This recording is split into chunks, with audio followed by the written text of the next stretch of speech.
Sebelumnya salam kenal rekan-rekan yang baru bergabung dan yang sudah pernah bergabung di program Karir MC Academy. Nama saya Muhammad Ihsanul Kamil atau biasa lebih dikenal sebagai Ihsan Kamil. Saya adalah seorang profesional MC sejak tahun 2019 hingga sekarang. Jadi kalau di total mungkin sudah sekitar 6 tahun. Dan saya juga aktif sebagai pembicara dari 2019.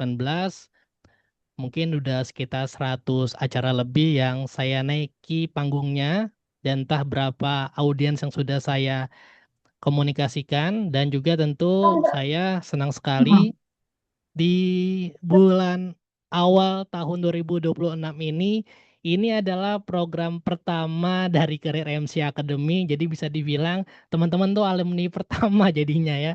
Walaupun udah batch 3 tapi teman-teman jatuhnya alumni pertama. Karena memang awalnya tuh tentang MC Academy tapi saya rebranding jadi Career MC Academy. Dan di bawah itu juga ada beberapa karya yang saya buat. Mungkin sebagian teman-teman juga punya.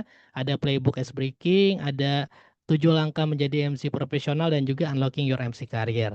Dan ini sedikit pengalaman saya sebagai MC, baik itu acara informal, semi formal ataupun formal. Walaupun di 2 tahun terakhir ini saya lebih aktif di MC wedding sebenarnya. Kenapa? Nah, nanti saya jelaskan di offline aja. Kenapa alasannya? Nah, ini beberapa kegiatannya ya untuk aktivitas saya sebagai narasumber atau pembicara dan juga MC. Oke, nah sebelum kita bahas materinya, jadi saya izin akan menjelaskan sama teman-teman terkait overall dari apa sih program MC Wedding yang siap di calling ini.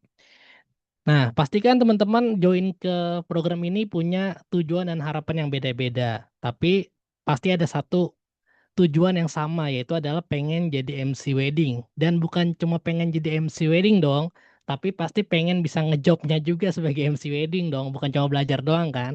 Ya kalau cuma belajar doang ya ngapain join? Pasti teman-teman mending nonton YouTube aja udah cukup kan. Nah, maka dari itu saya bisa bilang teman-teman selamat karena teman-teman insya Allah bergabung di tempat yang tepat.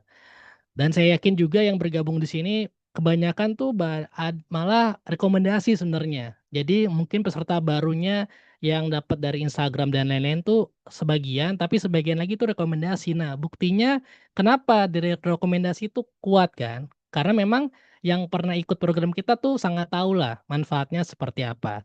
Dan perlu saya jelaskan juga di program ini jadi memang niat awal saya bikin program MC Wedding yang siap di calling ini, saya mendesain program ini tuh bukan buat program sharing semata.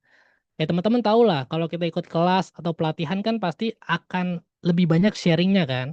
Nah tapi memang kalau ini saya dedikasikan waktu saya, pengalaman saya dan lain-lainnya untuk membuat seorang talent profesional. Dan alhamdulillah ini udah diuji coba sama batch 1, batch 2 dan mereka pun sudah merasakan manfaatnya, yaitu mereka sekarang yang sudah pernah ikut bergabung bersama kita, alhamdulillah sudah mulai berproses dengan karirnya masing-masing. Nah, saya jawab pertanyaan dulu nih, karena pasti banyak yang bertanya, "Mas Ihsan, emang kalau join di sini pasti bisa jadi MC wedding? Pasti nanti langsung ngejob?" Oke, saya jawab. Untuk urusan itu sebenarnya nanti akan balik lagi ke personal teman-teman masing-masing. Kenapa kayak gitu? Karena ya sama kayak sekolah lah ya teman-teman ya. Misalnya SMA terbagus pun nggak bisa ngejamin muridnya sukses semua. Muridnya jadi kayak raya semua, nggak mungkin. Ada ujungnya teman-teman akan nanti berproses masing-masing. Tapi yang bisa saya janjikan sama teman-teman adalah pertama, teman-teman saya insya Allah teman-teman gak bakal nyesel ikut program ini. Yang kedua, teman-teman ikut program ini tuh ibaratnya sebagai pembuka jalannya. Jadi selama 3 kali pertemuan yang secara ofisialnya ya, teman-teman tuh akan saya bongkar semuanya step by step apa aja yang perlu disiapkan. Bahkan nanti teman-teman kan akan dapat bonus nih dari program ini. Pertama dari susunan acara, dari skrip full, dari opening akad sampai nanti closing resepsi. Teman-teman dapat apa lagi? Draft PDF buat meeting sama klien, yang itu pasti teman-teman nggak akan punya kalau mulai sendiri. Dan masih banyak lagi lah. Yang paling penting adalah bimbingan setelah teman-teman ikut program ini. Jadi setelah ikut program ini tuh kita 3 hari bukan selesai teman-teman, tapi kita akan lanjut komunikasi. Kenapa? Karena yang namanya berproses, yang namanya berkarir tuh nggak bisa sehari 2 hari kan.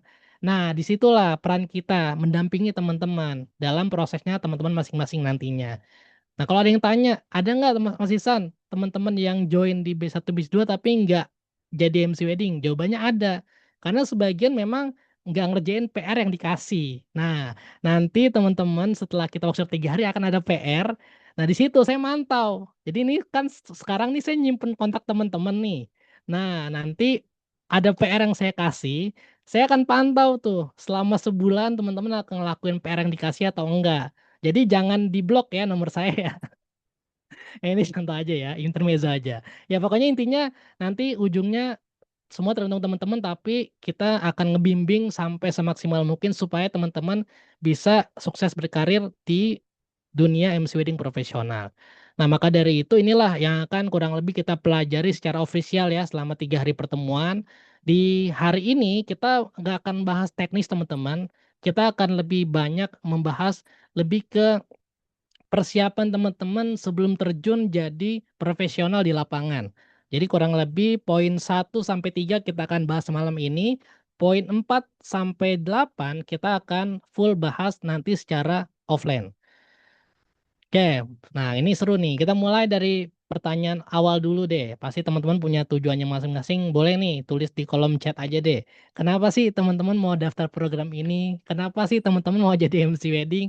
Karena ini jujur aja nih kan saya kan tulis nih aktivitas teman-teman atau profesi saat ini apa kan? Bisa dibilang kan profesi teman-teman udah bagus banget dong.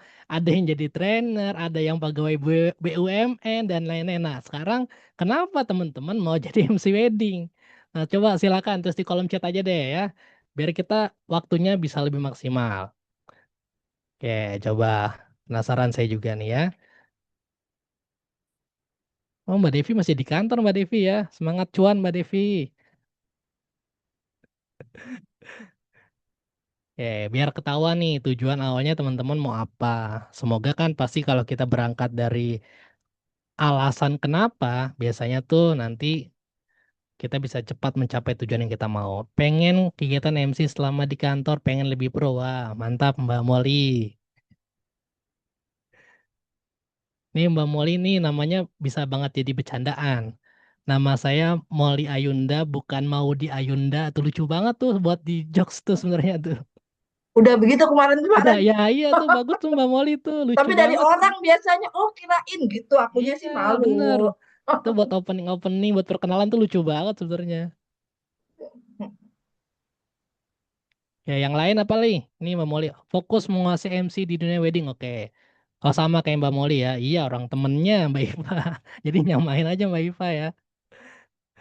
Oke, mau cari side job tapi hal yang menyenangkan dan disukai. Oke, yaitu pengen jadi MC. Oke, jadi dari ini ya Prilly ya. Backgroundnya mungkin memang suka MC, jadi pengen coba peruntungan lah di dunia MC ya. Oke, nice teman-teman, thank you. Ya, itulah teman-teman pasti hadir ke sini punya dengan tujuannya masing-masing. Ada yang mungkin udah aktif jadi MC di kantornya masing-masing, atau mungkin udah ada yang MC wedding juga sebelum join program ini. Nah, semoga tentu dari harapan dan alasan teman-teman join program ini, saya harapkan, saya berdoa semoga bisa tercapai semua lah ya. Oke, sekarang kita mulai dari paling basic dulu nih. Karena kan kita pengen terjun ke dunia profesional ya, jadi nggak lucu lah kalau kita secara kita pribadiannya aja tuh belum siap. Jadi saya mau kasih tahu apa aja yang perlu teman-teman siapkan secara mindsetnya dulu nih, biar jadi MC-nya tuh bukan cuma sekedar hobi aja. Nah kalau jadi hobi aja boleh-boleh aja, cuman ya jangan berharap karya teman-teman bisa berkembang nantinya. Oke, jadi saya mau jelasin yang awal dulu. Ya, kita sama-sama punya hobi nge-MC dan mungkin sebagian teman-teman juga udah nge-MC di mana-mana. Dari pengalaman saya sebagai MC kurang lebih 6 tahun, akhirnya saya berpikir ternyata jadi seorang MC itu kan bukan cuma modal ngomong doang kan. Nah, akhirnya saya menyimpulkan bahwa ternyata jadi disebut seorang MC profesional itu kalau kita bisa menjalankan 3 tugas utama ini. Yang pertama adalah memandu acara. Kita sama-sama tahu kita diminta jadi MC itu biasanya dikasih susunan acara ya udah kita akan buka acaranya, ngasih bridging dari acara pertama, kedua, ketiga, dan closing. Nah, biasanya tuh yang baru bisa tugas pertama ini MC-MC yang ditembak sama kantornya. Jadi full baca rundown aja. Udah nggak ada improv, kalau ada apa-apa dia panik dan lain-lain. Nah, tapi nanti seiring pengalaman teman-teman jadi MC, biasanya teman-teman mulai bisa menjalankan tugas yang kedua, yaitu adalah menghidupkan suasana. Ya kita sama-sama tahu bahwa tiap acara kan jenisnya beda-beda ya. Ada yang formal, informal, semi formal. Nah, setiap acara itu beda-beda juga tuh cara menghidupkan suasananya. Kalau formal harus gimana, informal harus gimana. Bahkan kita akan ada fase di mana kita kadang disuruh ngulur waktu tuh, ya kan? Lagi acara nih tiba-tiba tangan panitia muter-muter tuh. 5 menit lagi 5 menit lagi. Nah, itu kan kita mau nggak mau kan ngisi kekosongan biar acaranya mungkin nggak dead air atau nggak kosong. Nah, itu biasanya tuh seiring pengalaman teman-teman akan mulai tuh bisa jadi MC yang pandai menghidupkan suasana. Nah, kalau udah mulai pengalaman lagi, udah mulai mau terjun jadi profesional, kita akan mulai dihadapkan oleh poin yang ketiga. Sebagai MC kita harus bisa memastikan acara berjalan dengan lancar. Nah, kenapa ada kata memastikan acara berjalan dengan lancar? Karena kita sama-sama tahu sebagai MC bisa dipastikan acara itu nggak mungkin nggak ada perubahan, sepakat ya? Bisa jadi masih jauh-jauh hari, bisa jadi pada saat hari H kita nge-MC.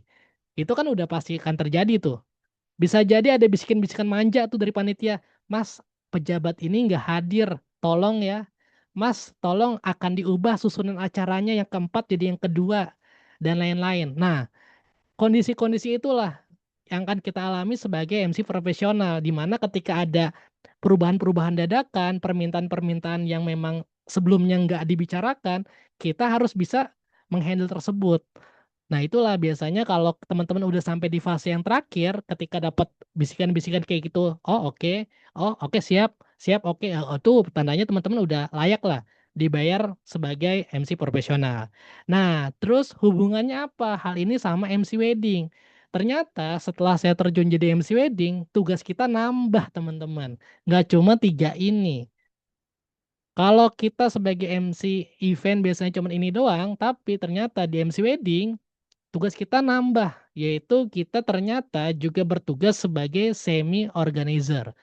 Maksudnya gimana? Jadi ternyata ketika kita jadi MC wedding, MC lamaran, kita tuh udah bertugas dari persiapan acara.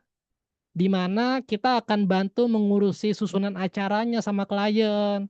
Misalnya Mas Edi mau nikah, nah saya ketika di-booking sama Mas Edi, saya tuh udah mendampingi tuh Mas Edi, dari bantu nyusun acara, technical meeting sama Mas Edi, jadi konsultannya Mas Edi. Nah itulah maksudnya semi organizer. Jadi mau nggak mau, suka nggak suka, kita berperan nih. Selain jadi pemandu acara, kita juga berperan sebagai yang mengemas acaranya, tapi bukan full organizer teman-teman ya, semi. Jadi kita fokus di persiapannya. Di hari H, nah kebanyakan nih MC-MC yang otodidak, dia mikirnya tuh full organizer. Jadi udah persiapannya bantuin, di hari H dia lebih fokus ngurusin acara yang lain ketimbang gimana caranya membawakan acaranya dengan baik. Contoh-contoh nih misalnya, kan kalau acara mau bagus, itu biasanya kan ada beberapa part yang butuh musik misalnya. Contoh, misalnya ketika CPP datang nih, biar nggak sepi gitu ya, diisi musik, biasanya kalau bisa. Nah, kalau yang memang paham tugas MC dan tahu nih, ternyata kalau kita mau nyalain musik, kita tuh agak susah. Pertama, mungkin dari tim soundman-nya kurang kooperatif.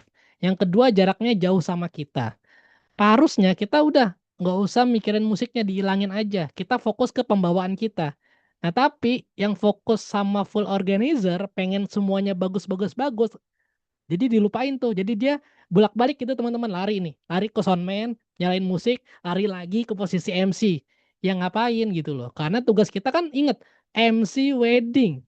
Bukan wedding organizer ya kan. Jadi kita coba memaksimalkan biar acaranya bagus, tapi tanpa melupakan tugas utama kita sebagai MC. Nah itulah teman-teman mesti paham tuh perbedaannya.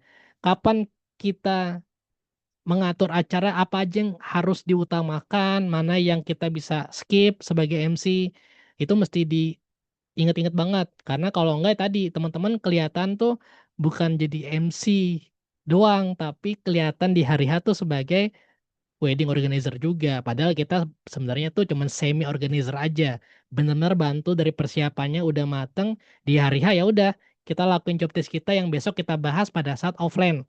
Jadi apa aja sih yang dilakuin di hari H itu nanti kita offline aja biar langsung ada gambaran teman-teman. Nah, terus apalagi selain ini, selain udah tahu tugasnya sebagai MC wedding, saya perlu ingetin teman-teman juga bahwa jangan pernah berpikir ketika kita jadi MC wedding, kita ini bintang utamanya teman-teman.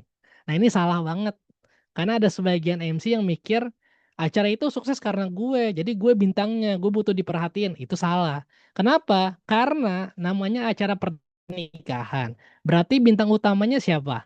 Pengantinnya dong. Sepakat ya, nggak mungkin MC-nya. Nah, ada sebagian MC yang berpikir dia bintangnya tuh, dia pengen coba alihin penuh perhatian audien ke dia, bukan ke tamu. Dengan cara apa? Beberapa caranya tuh misalnya ada yang dia misalnya nih di briefing sama klien pas technical meeting tuh nggak ada heboh-heboh atau nggak ada goyang-goyang gitu misalnya ya. Tiba-tiba di hari H dia ngide. Mungkin dia pengen di notice lah sama tamu undangan kalau MC-nya seru dan lain-lain. Tiba-tiba dia ngide ngadain agenda goyang-goyang. Biar kelihatannya oh ternyata Mas Yoga seru ya, padahal dari meeting tuh nggak ada, klien tuh nggak minta hal tersebut. Nah itulah hal-hal yang terkesan biasanya tuh pengen banget kita yang jadi sorotan, padahal kita bukan sorotan utamanya. Toh kita mau ngapa teman-teman juga sama lah ketika datang ke acara pernikahan kan yang kita mau adalah ketemu klien, ketemu pengantin, salaman, foto, makan. Udah dong. Kadang-kadang kita nggak merhatiin yang lain tuh, mau MC-nya siapa kek, MC-nya ngomong apa kek. Kita ya nggak begitu memperdulikan kan. Itu kenyataannya seperti itu teman-teman. Makanya jangan pernah berpikir kita tuh bintangnya. Sehingga kita melakukan hal-hal yang harusnya nggak perlu dilakuin, tapi malah dilakuin gitu. Jadi poin pentingnya di situ. Terus apa lagi? Nah ini paling penting teman-teman nih. Saya pengen ngingetin bahwa menjadi MC, baik itu MC wedding ataupun MC acara yang lain, ini adalah sebuah karir atau pekerjaan, bukan hobi yang dibayar. Maksudnya gimana?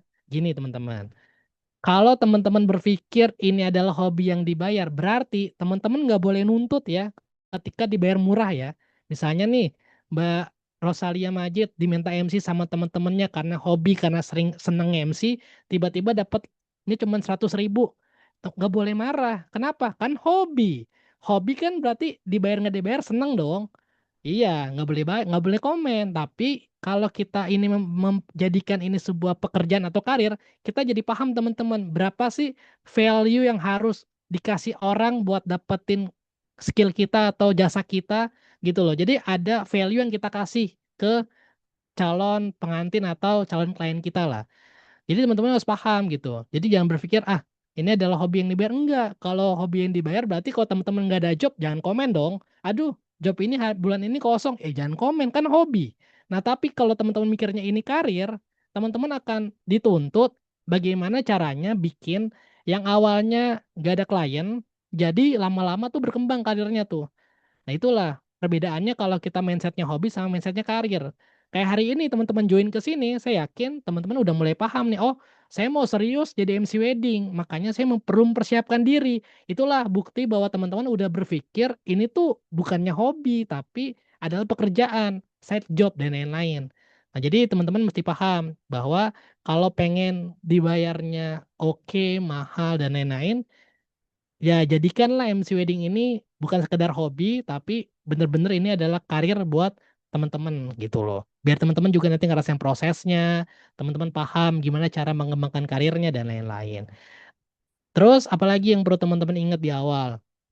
Yang perlu teman-teman ingat di awal adalah ini teman-teman. Jangan jalan sendiri, tapi berkolaborasi. Maksudnya gimana? Jadi, sepengalaman saya jadi MC wedding, walaupun saya mulainya sendiri, tapi ternyata beberapa tahun selanjutnya agak sulit teman-teman buat jalan sendiri. Kenapa? Karena ternyata di MC Wedding tuh dunianya sempit banget. Ibaratnya nih, saya misalnya mainnya di Bekasi lah. Jadi vendor A, vendor B, vendor C tuh kita akan ketemu-ketemu terus tuh teman-teman tuh. Jadi kita akan ketemu dia lagi, dia lagi, dia lagi, dia lagi makin banyak. Nah, kalau misalnya kita fokus sama diri kita sendiri aja, tapi kita nggak mau berkolaborasi sama vendor-vendor yang ada, ya udah, ya mohon maaf gitu teman-teman. Agak susah nanti buat teman-teman bertahan di industri ini. Toh saya ngalamin di kayak 2 tahun terakhir ya, kan saya mulai 2019.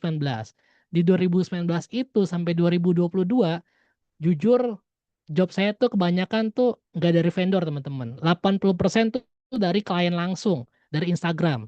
Sampai 2022. Nah, tapi setelah itu di 2003 sampai sekarang ternyata yang paling banyak ngasih job ke saya itu lebih ke vendor. Jadi udah hampir jarang klien langsung tuh yang datang ke Instagram saya. Kenapa? Karena gini, makin karir kita berkembang, pasti kan klien kan mikirnya, aduh, kayaknya Mbak Imas udah mahal nih, jangan deh, udah takut duluan buat ngontak, ngerti nggak? Nah, beda ketika misalnya teman-teman masih mulai berproses nih, klien berani ngontak teman-teman karena mungkin postingannya masih dikit, jadi mungkin rate-nya masih cocok nih sama budget dia. Tapi kalau udah mulai berkembang nih, yang udah mulai jalan lama-lama tuh, klien jadi takut kontak duluan karena mikirnya mahal gitu. Nah, jadinya yang nyariin job kita tuh biasanya vendor. Jadi vendor tuh udah kenal kita nih, oh masih sana aja dia udah pengalaman, udah. Nah, jadi kita udah lebih sering tuh akan kayak gitu konteksnya nanti. Nah, terus apa lagi? Maksud selain ke vendor, saya juga mau ngingetin buat teman-teman yang ikut workshop ini. Saya mendirikan workshop ini kan udah batch 3. Nah, alhamdulillah setiap alumninya dari batch 1, batch 2 itu kita saling sharing, saling berbagi. Jadi bener-bener nggak individual teman-teman. Contoh nih di batch 1 kemarin yang nge-share job di grup, batch 2 juga sama. Jadi intinya teman-teman nanti kalau ada yang udah mulai duluan, jangan anggap kita ini jadi saingan, jangan. Mindsetnya udah salah. Jadi saya pengen teman-teman yang join itu kita tuh keluarga gitu loh. Jadi kita mulai bareng, sukses bareng. Jangan misalnya nih, siapa teman-teman mulai, saya mulai. Habis ikut workshop ini tiba-tiba saya sukses sendiri nih. Yang lainnya dilupain. Saya bilang ya tinggal nunggu waktu aja teman-teman butuh teman-teman yang lain gitu. Daripada kayak gitu mending dari awal kita udah sama-sama komit. Oke, kita di sini jalan bareng, sukses bareng gitu. Doh, nanti tuh teman-teman kan juga kan akan gabung sama alumni yang lain kan. Nah, disitulah mulai lagi tuh. Jadi makanya kenapa yang batch 2 tuh baru kelar kan Agustus kemarin, tapi udah yang aktif banget tuh udah bener-bener tuh sampai akhir tahun, sampai awal tahun tuh udah jobnya udah banyak banget. Kenapa? Bukan saya yang hebat, tapi mereka inget ini, mereka mau kolaborasi sama batch 1. Nah, batch satunya juga mau berbagi sama batch 2, ngerti nggak? Nah, disitulah yang saya pengen bikin alumni saya tuh kita berekosistem. Nah, bahkan teman-teman tahu kan, mungkin sebagian udah lihat lah ada saya bikin tuh namanya CMC Management kan. Nah, itu nanti saya bahas di offline aja. Nanti saya kasih tahu tuh buat apa gunanya, biar teman-teman intinya ada hubungannya sama kolaborasi ini. Jadi intinya teman-teman saya pesan jangan anggap kita ini kompetitor di sini, tapi kita di sini saling jalan bareng. Jadi jangan sungkan kalau mau nge-share job, mau nanya dan lain-lain, karena tujuan saya bikin ini bukan bikin saingan, tapi bikin kita punya ekosistem sendiri. Yang ujung-ujungnya harapan saya, anggaplah di Jabodetabek tuh kita bisa pegang job-jobnya, ngerti nggak? Nah, gitu loh, harapannya di situ. Kayak harapannya kita bisa saling jalan bareng lah. Oke, itu kurang lebih tentang mindset seorang MC profesional. Nah, sekarang kita ngomongin soal attitude. Percuma skill bagus ya kan. Kalau attitude-nya jelek kan pasti job juga bakal hilang. Jadi ini juga teman-teman perlu tahu nih supaya teman-teman bisa ngejaga diri dan nanti gara-gara itu teman-teman bisa lebih sukses lah ke depannya.